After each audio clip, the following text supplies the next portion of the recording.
बेटा, वो चावल वाला तो भूल गए अपन, कौन सी हिंदी वाली निकालिए।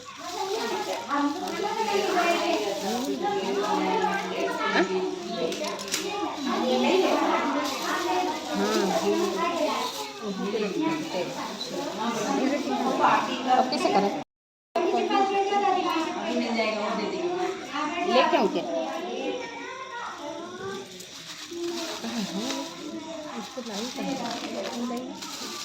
वो निकाली निकाली।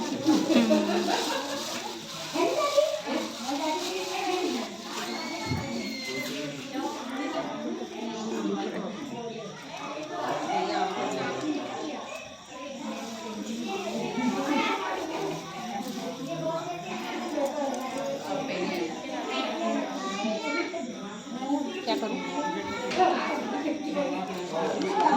लेके जब तक इनको करना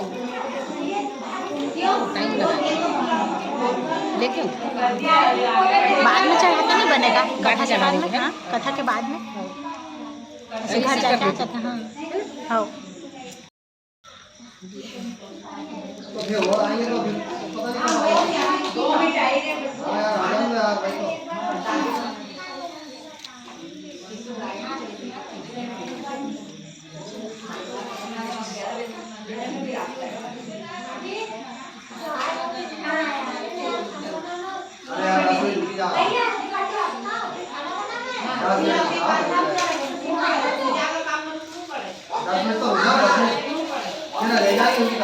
कथा जरा सी है, बहुत बड़ी थोड़ी है।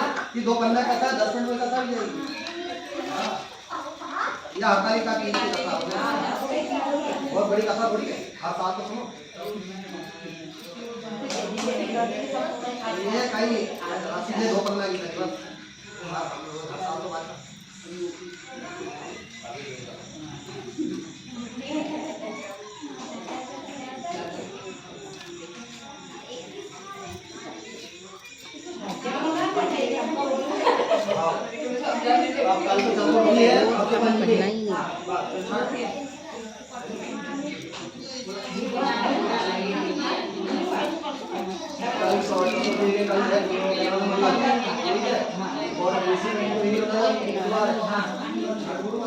और कितना है उसको गणपति उसके लिए शंकर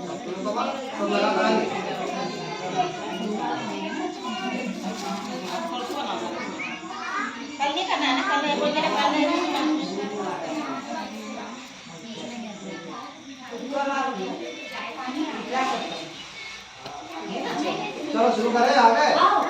गणपति भगवान की जय जय स्वामी भगवान की जय भगवान की जय जय। राजा रामचंद्र भगवान की जय। ओम नमः महादेव त्राहि मां शरणागति जन्मतिराव्याधिपेशं तन्मयि। विधि या व्रत भादव मास के प्रतिज्ञा को किया जाता है। हाथ में अक्षत पुष्प रख सकते हो, है चावल रावल अक्षत हाथ में रख लो। यह व्रत निराहार होता है, इसमें पानी भी नहीं दिया जाता। सुहागिन महिला को इस दिन भगवान शंकर पार्वती का बालू रेत की मूर्ति बनाकर पूजन करना चाहिए।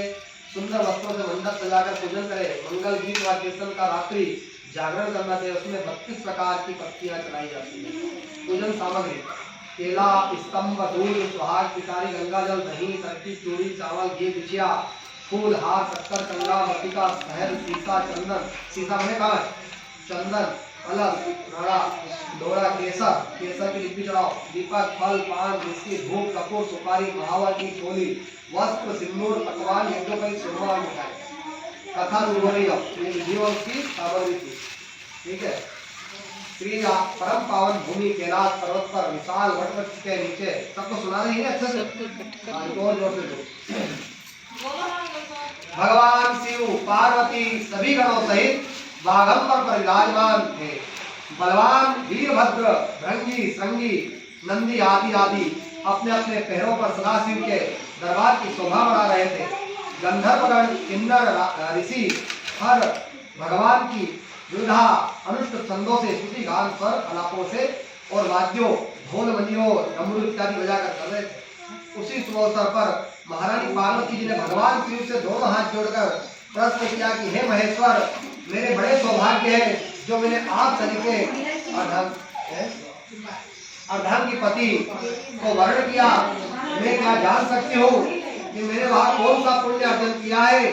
आप अंतर्यामी मुझ दासी को वर्णन करके बताने की कृपा करें। महारानी पार्वती जी की ऐसी प्रार्थना सुनने पर शिव जी बोले, हे वरे, तुमने अति उत्तम पुण्य का संग्रह किया था जिससे मुझे प्राप्त किया है। वह अति गुप्त व्रत है। देखो पुण्य क्या है बताने से क्षीण होता, ध्यान रखना जीवन में सब लोग। आप लोग पूजा तो करते हो सब लोग, लेकिन क्या है मुंह से 10 लोगों को सुना दिया, पुण्य करिए, पूजा में ऐसा करा, वो चढ़ाया, उसकी दक्षिणा चढ़ी, तो वो जिसको सुनाया नहीं पुण्य उसके पास चला गया था। हाँ ये ध्यान रखा था। मैंने तो ऐसी साड़ी नहीं इतना की नहीं थी पंडित जी के बाद कभी नहीं कहना ये तो इस हाथ से दिया, इस हाथ को पता नहीं पड़ना चाहिए। दे दिया कि अपन को देना, अपनी श्रद्धा, किसी की श्रद्धा नहीं, किसी सामर्थ्यता नहीं, उसमें जितना दे अपन किएंगे तो अपना पुण्य उसके पास चले जाए सीधा। भले मैं तो नहीं हूँ, मैंने भी अगर क्या नहीं मैंने करा, माइक में ऐलान कराया, ग्रुप में डालते कि हमने तो ये दिया है, हमने तो को तो जिसके पास गुरु से जुड़े सबके पास अच्छा पुण्य चले जाएगा, सब ले जाएगा। तो ये क्या है कि और बुराई में चुगल खोली नहीं, बात अपन किसी को नहीं बताते, वो छिपा लेते, वो पाप है, उसको उजागर कर दो, सबके पास चले जाए। उसको छिपा लेते तो वो अपने को तकलीफ देता जीवन पर, मेरे को भी ना आपको भी। कभी पाप को नहीं छिपा, पाप फटाफट उजागर कर दो, पुण्य को छिपा, जैसे पैसे छिपा देंगे हम कोई बताता कि मेरा ये भी तो 10 मिनट की कथा भाई खत्म हो जाएगी कथा तो 5 मिनट में पन्ना पढ़ दो। ये भगवान कुछ बेल पत्र खोल के रखे, अब लाइट बंद कर लो पहले।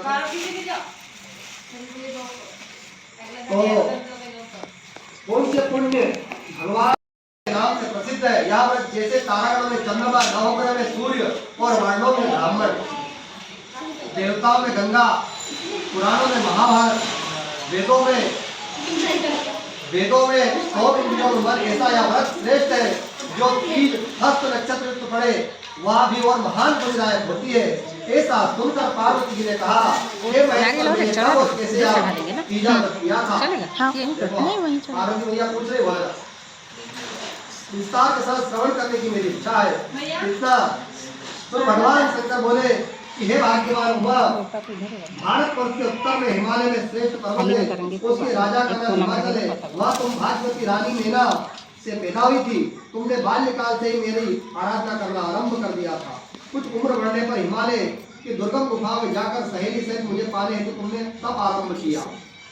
तुमने ग्रीष्म ऋतु में बाहर चट्टानों पर आसन लगाकर तप किया, वर्षा ऋतु में बाहर पानी में तप किया, हिम ऋतु में पानी में खड़े होकर मेरे ध्यान और मेरी पूजा आराधना में संलग्न रही।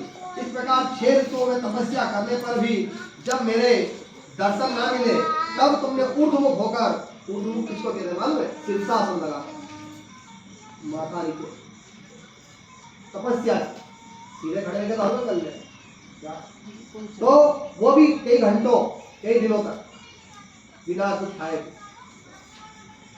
आती है ऐसे बहुत सारे संत महात्मा है जिनके प्रकृति की तक चले जाते हैं, केवल वायु सेवन की, खाली वायु ग्रहण करी, हवा, फिर वृक्षों के सूखे पत्ते खाकर इस शरीर को क्षीण किया जिसका सबको अहंकार रहता है। इस संसार में काय का तन, धन और वैभव, जिसके पास धन है उसका अहंकार रहता है। अहंकार काय का नहीं करना जीवन में, सब खत्म होने वाली व्यवस्था। अहंकार करो भगवान की भक्ति का, मन में वो भी किसी को दिखाना नहीं कि मैं भगवान सही समय पर उठ करके या मैं काम करते भगवान को नहीं भूलता या भूल के नहीं, है ना? तो वो है मन में होना चाहिए कि प्रभु आपको नहीं भूलूं, बाकी सब भूल कर चलेगा। तुम्हारे विवाह है तो चिंता करने लगी। उसी अवसर पर महर्षि राजा ने अपने हर्ष के साथ उनका स्वागत पूजन किया और उपस्थित होने के कारण जानने की इच्छा की। नारद जी ने कहा, राजन, मैं भगवान विष्णु का भेजा आया हूँ, मैं चाहता हूँ कि आपकी सुंदर कन्या को योग्य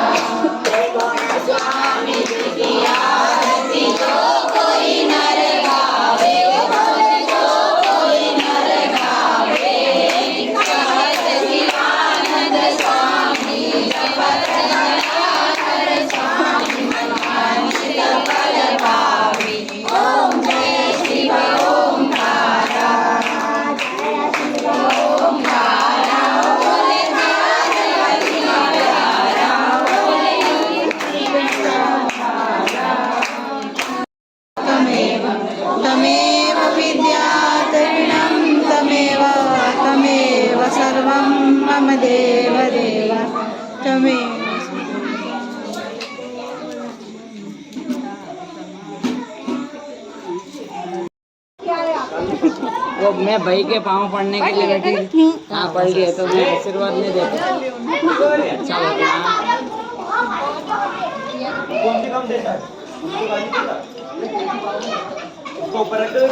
राधे राधे अरे हमारे यहाँ थोड़ी बीमार हो गई तो सूझ ही नहीं पड़ना अभी आते आते तो लाइट में मैंने वो मोबाइल चला के कपड़े हेड़े नहीं है थोड़ा बहुत हेड़े अब वो थोड़ा सब ठीक ठाक रहे तो अपनों को ज़्यादा टाइम भी मिले